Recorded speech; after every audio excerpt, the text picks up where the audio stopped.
Hello views, welcome to iDreams media. Happy life అంటే మనందరికీ ఏం గుర్తొస్తుంది చెప్పండి?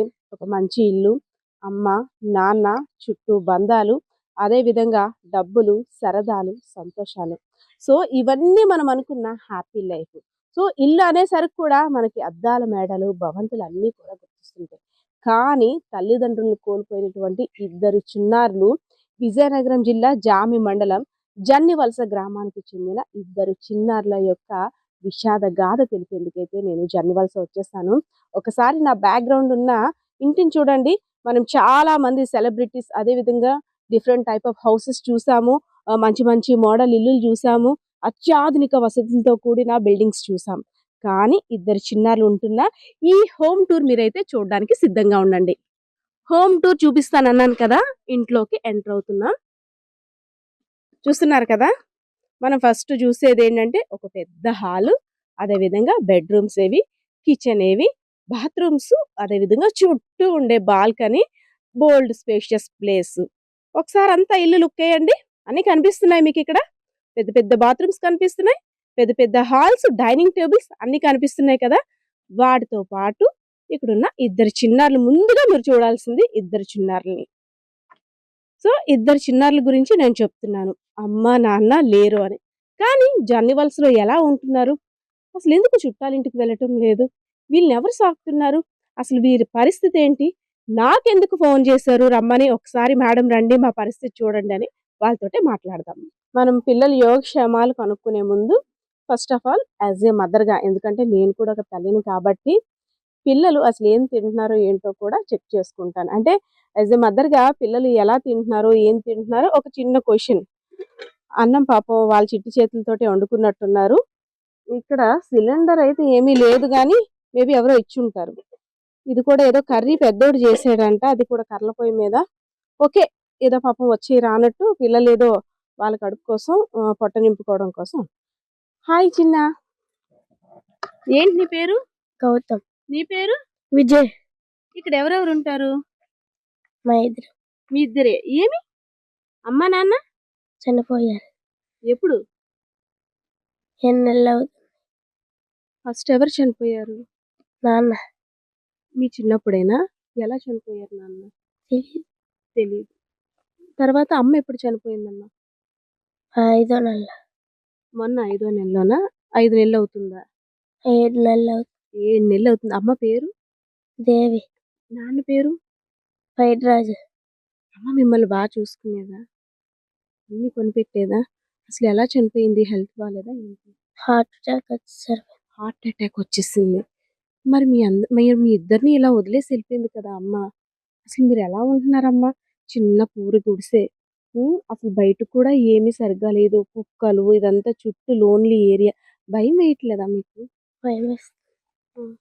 స్కూల్కి వెళ్తున్నారా? ఏ స్కూల్? ఇది ఎంపీపీ స్కూల్. అవునా? మన తమ్ముడా అన్నయ్య? అన్నయ్య. అన్నయ్య. నువ్వే class చదువుతున్నావమ్మా? 7th class. 7th class. నానా, ఇక్కడ మీ ఇద్దరే ఉంటున్నారు కదా, భయం వేయదా మరి? మరి మీకు బట్టలు ఇవన్నీ ఎలా అమ్మా? అమ్మ అన్ని నేర్పించి వెళ్ళిందా మీకు? బట్టలు వేసుకోవడం అన్ని ఏం చెప్పి వెళ్ళింది మీకు అమ్మ? అమ్మ అన్ని నేర్పించిందా? ఏం చేసుకోవాలో ఏంటో, కష్టం సుఖం అన్ని నేర్పించింది. అమ్మ సడన్ గా చనిపోయింది అన్నారు. మరి మీకు ఎవరు చేస్తారు? మీ బట్టలు వేయడం కానీ, వంట చేయడం కానీ, ఇల్లు శుభ్రం చేయడం. ఈ చూస్తే కమ్మలిల్లు అంతా వర్షం వచ్చినా కారిపోతుంది ఇళ్ళకి నాకు కనిపిస్తుంది, వెళ్తురంతా కూడాను. అసలు ఎలా ఉండగలుగుతున్నారు ఇక్కడ? ఎవరు తోడు రారా మీకు? ఎవరు రారా? చుట్టాలు ఎవరిని అడగలేదా? మరి మేము మీ దగ్గరికి వచ్చేస్తామని ఎవరికి చెప్పలేదా? నాకు ఎందుకు ఫోన్ చేశాను అన్న? సంక్రాంతి వస్తుంది కదా, అమ్మ గుర్తు వస్తుందా, లేకపోతే ఇంకేం కావాలి? సంక్రాంతి పండుగ వస్తుందని ఫోన్ చేస్తాను. సంక్రాంతి పండుగ వస్తుందా, అమ్మకి నాన్నకి బట్టలు పెట్టడానికి ఫోన్ చేసాం. అమ్మకి నాన్నకి బట్టలు పెట్టాలంటే డబ్బులు లేవానా? అవునా? బట్టలు మీరే పెట్టేస్తారా అమ్మకి నాన్నకి? నీకేం కావాలి నాన్న? అసలు ఏ క్లాస్ చదువుతున్నారు మీరు? 7th class. అవునా? అసలు మరి అమ్మ నాన్న మధ్యలో వదిలేసి వెళ్ళిపోయారు మిమ్మల్ని ఇలా చేసేసి. మరి మీరు ఏం చదవాలనుకుంటున్నారు? ఏం అవుదాం అనుకుంటున్నారు? ఏంటి మీ ఆలోచన ఎలా ఉంది?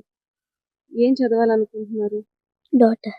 డాక్టర్ అమ్మకి చెప్పావా? అమ్మకి అప్పుడు చెప్పేవాడివా నేను డాక్టర్ చదువుతానని? ఏమనేది అమ్మ? ఏమనలేదు. చదివిస్తానన్నదా? మరి ఇప్పుడు నువ్వు చదువుతున్నావా? డాక్టర్ అవ్వాలంటే తక్కువ కాదు కదా! చదువుకోవాలి. దానికి తగ్గ ఎడ్యుకేషన్ ఉండాలి. దానికి తగ్గ అంటే స్టడీయింగ్ కూడా ఉండాలి. మరి అవన్నీ నువ్వు చేయగలుగుతున్నావా? అవుతాను అని అన్నావు. మరి దానికి తగ్గ సపోర్ట్ ఉందా నీకు? ఎలా? యెస్. యాక్చువల్లీ పిల్లలు వేరే వాళ్ళ ద్వారా ఫోన్ చేశారు నాకు. మేడం మాకు సాయం చేయండి మేడం. అమ్మ, నాన్న ఇలా చనిపోయారు. సంక్రాంతి పండుగొస్తుంది. బట్టలు పెట్టాలి. ఎవరు చుట్టాలు కూడా మా దగ్గర లేరు. మాకేం తెలీదు మేడం అనేసని.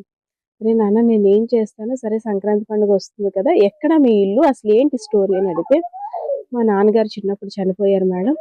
అమ్మ 7 నెలలవుతుంది. అందరూ పండక్కి మూలకి తెస్తారా? అలా ఇలా అని అంటే ఇటు సైడు సంక్రాంతి పండుగొచ్చిందంటే ఎవరైతే చనిపోయారో పెద్దలకి బట్టలు పెట్టడం అవన్నీ కూడా ఆనవాయితీ. సో, పిల్లలు చెవున మరి అంటుంటారు కదా! ఈ అమ్మకి బట్టలు పెడుతున్నారా? మూలకి తీసుకొస్తారా? వాళ్ళకి ఆలోచన ఏంటంటే అమ్మ అన్నీ ఇక్కడ వదిలేసి వెళ్ళిపోయింది పాపం. 7 నెలలవుతుందంట హార్ట్ అటాక్ తోటి. ఇవన్నీ ఏం చేసుకోవాలో కూడా వాళ్ళకి తెలీదు. సో, అమ్మకి ఏదైనా చెయ్యాలి. అమ్మా, నాన్నకి అంటే ఏదో చెయ్యాలి. పూజలు చెయ్యాలేమో అసలు ఏం చెయ్యాలి? దీనికి మేమెలా చెయ్యాలి అనేసి ఎవరో మన రిఫరెన్స్ ఇచ్చారు మన ఛానల్‌కి. సో, వాళ్ళేంటంటే మేడం ఇలా పిల్లలు ఎవరో మాట్లాడతానన్నారంటే వాళ్ళలా మాట్లాడారు. అనగానే నాకైతే మాత్రం ఒక్కసారి యాస్ ఎ మదర్‌గా నాకొక్కసారి చాలా బాధనిపించింది. ఎందుకంటే తల్లికి బట్టలు పెట్టడం కోసం పిల్లలు మనకి ఫోన్ చేశారు. ఆ చీర కొనాలనే ఆలోచన. పసి హృదయాల్ని ఏమనాలో కూడా నాకైతే అర్థం కావట్లేదు. సరే ఒకసారి గ్రామస్తుల్ని మెయిన్ డీటెయిల్‌గా అడుగుదాం. అసలేంటి ఈ పిల్లలు గాదేంటి? వాళ్ళేం చెప్తున్నారో కూడా మనం అర్థం చేసుకోలేకపోతున్నాం సరిగ్గా. తెలిసి తెలియని మాటలా? లేదంటే ఏంటి వాళ్ళ యొక్క దీనస్థితికి కారణం ఏంటో కూడా అడుగుదాం. సో, మనం ఇందాకలా చెప్పుకునేటట్టు పిల్లలు ఒక మొబైల్ ద్వారా వారి బాధని తెలియజేయడానికి మనకి కాల్ చేశారు, కాంటాక్ట్ అయ్యారు. సో, అది ఈయన మొబైలే. ఈయనతో మాట్లాడదాం. ఈయన పేరు ప్రసాద్ గారంట. ప్రసాద్ గారు నమస్తే అండి. అసలు ఏంటండి అంటే ఇంకా ఈ టైపు ఇల్లులున్నాయా? ఎంత డెవలప్ అవుతున్నాం. అందులోని అభం శుభం తెలియని చిన్న పిల్లలు తల్లిదండ్రులను కోల్పోయి అసలేంటి స్టోరీ మొత్తం నాకు ఫుల్ డీటెయిల్‌గా కావాలి వీరి యొక్క డీటెయిల్. ఇప్పుడు ఆళ్ళ అమ్మా, నాన్న ఇద్దరు కోల్పోయారండి చిన్నపిల్లలు. ఒక అబ్బాయి 5థ్ క్లాస్ చదువుతున్నాడు ఇదే ఊర్లోనే ఎంపీపీ స్కూల్‌లో. ఒక అబ్బాయి 7థ్ క్లాస్ చదువుతున్నాడు జామియా హై స్కూల్‌లో. వాళ్ళకి తినడానికి కూడా ఇబ్బంది అయిన పరిస్థితి. ఆళ్ళకి సెంటు భూమి కూడా లేదు. ఉండడానికి ఇల్లు లేదు. ఆళ్ళేంటంటే పూరిపాక మీరు చూసుంటారు చూడండి. ఆళ్ళకి వర్షం వస్తే కూడా ఆళ్ళకి తడుచుకునే ఉండాలి. వంట చేసుకోవడానికి కూడా ఇబ్బంది అయ్యే పరిస్థితి. ఆళ్ళు చూసేవాళ్ళు ఎవరు లేరు. చుట్టుపక్కల వాళ్ళు ఏదైనా ఇస్తే తిని బ్రతికే పరిస్థితిలో వాళ్ళున్నారు. ఒక స్కూల్‌కెళ్తే మధ్యాహ్నం భోజనం అక్కడ అయిపోతది. మార్నింగ్, నైట్ కూడా ఇబ్బంది పడుతున్నారు వాళ్ళు.